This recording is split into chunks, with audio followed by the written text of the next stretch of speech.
ஆன்மீக அன்பர்கள் அனைவருக்கும் வணக்கம். உங்களெல்லாம் இந்த ஆன்மீக சேனல் மூலியமாக சந்திக்கிறதுல ரொம்ப சந்தோஷம். நாங்கள் போகிற வீடியோலாம் உங்களுக்கு பிடிச்சா நீங்கள் லைக் பண்ணுங்கள், ஷேர் பண்ணுங்கள். குளத்தூர் பாபா டெம்பிள் சேனலுக்கு நீங்கள் சப்ஸ்கிரைப் பண்ணுங்கள். இன்றைக்கி திருப்பாவை பாடல் 16 சொல்லி அதற்கான விளக்கங்களை சொல்ல வந்திருக்கேன். வாங்க இப்போ நம்ம வீடியோக்குள்ளே வரலாம்.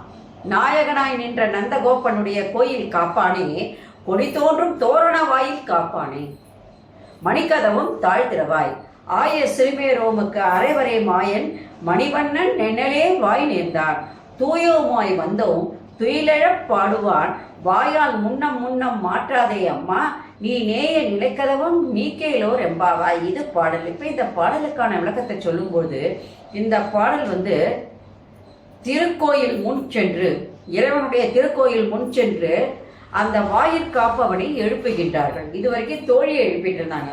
இப்போ தோழிகள் எல்லாரும் ஒன்று சேர்ந்து எங்கே வந்துட்டாங்க. இப்போ அத்தனை பேரும் கோயில் முன்னாடி நிற்கிறாங்க. இப்போ இந்த வாயிற்காவலை நீ எழுப்புவதாக அமைந்த பாடல். இந்த பாடலை பாடும்போது இந்த அம்மா முதல்ல தன்னுடைய மாமனாருக்கு மரியாதை கொடுத்தது. ரெண்டாவது, தன்னையும் ஆயர்பாடி பெண்ணாகவே மாற்றிக்கொண்டு விட்டது. அதுக்கப்புறம் அந்த வாயிற் காப்பவனுக்கும் அந்த அம்மா ஒரு மரியாதை கொடுத்து தான் இந்த பாடலில் பாடியிருக்கு. அது எப்படிங்கிறத நம்ம இப்போ பார்க்கலாம். அனைவரையும் காப்பாற்றும் உலகுக்கெல்லாம் தலைவனாக விளங்குகின்ற நந்தகோபன். ஏன்னா கண்ணனுக்கு அப்பா அப்படின்னு சொல்லும்போது உலகையெல்லாம் காக்கின்ற தலைவன் அவர் அப்படின்னு சொல்லிட்டார்.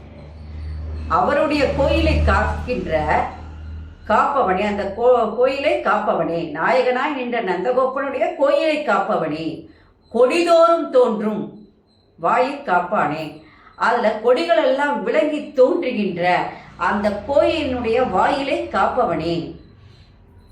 அந்த தோரணங்கள் என்ன பண்ணுதான், கோயிலில் சுற்றியும் விளங்கி தோன்றுகின்ற அந்த தோரண வாயிலை நீ என்ன பண்ணணும், இப்போ அந்த தாழ்பாளை நீ திறந்து விட வேண்டும் என்று சொல்கிறாங்க. அந்த கோயிலினுடைய தாழ்பாளை நீ இப்பொழுது திறக்க வேண்டும். வாயிற் காப்பானே, மணிக்கதவம் தாழ்த்திரவாய், அந்த கதவை நீ இப்போ என்ன பண்ணணும், அந்த கோயிலுடைய கதவை நீ திறந்து விட வேண்டும். ஏன்னா இடையர்களின் சிறுமி, அந்த இடையர்களுக்கு சிறுமிகளாகிய நாங்கள் எல்லோரும் இப்பொழுது அப்படின்னு சொல்லும்போது ஆண்டாள் என்ன பண்றான்னா, தன்னையும் ஆயர்பாடி சிறுமிகளில் ஒருவராக மாற்றிக்கொண்டு விட்டாள். தான் இப்பொழுதே மாமியார் வீட்டுக்கு வந்த மாதிரியும் அந்த சிறுமிகள் தானும் ஒருத்தியாகவும் நின்று அதெல்லாம் எப்படி சொல்றாங்க பாருங்க. ஆயர் சிறுமியோருமுக்க அளவரே மாயன், மணிவண்ணன் நென்னலே வாய் நேர்ந்தான்.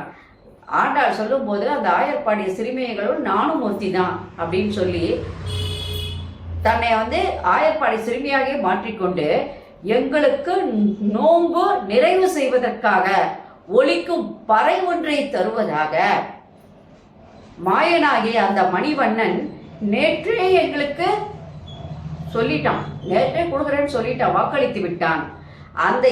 அந்த எம்பெருமானவன் துயில் எழுப்புவதற்காக அவனை துயில் எழுப்ப நாங்கள்லாம் என்ன பண்ணோம், பாட்டு பாடி அவரை துயில் எழுப்ப போகின்றோம். அதற்காக நாங்கள் எல்லாம் காத்தாலே என்ன பண்ணோம், உடல் சுத்தமும் உள்ள சுத்தத்தோடு இப்பொழுது நாங்கள் இங்கே வந்திருக்கின்றோம். உங்கள் வாயால் நீங்கள் இந்த வாய்க்கதவை திறக்க மாட்டேன் என்று சொல்லாமல் கண்டிப்பாக நீங்கள் என்ன பண்ணணும், எங்களுக்காக நீங்கள் வாய்க்கதவை திறந்து விட வேண்டும், நிலைக்கதவை திறந்து விடுங்கள் என்று சொல்வதாக இப்பாடல் அமைந்துள்ளது.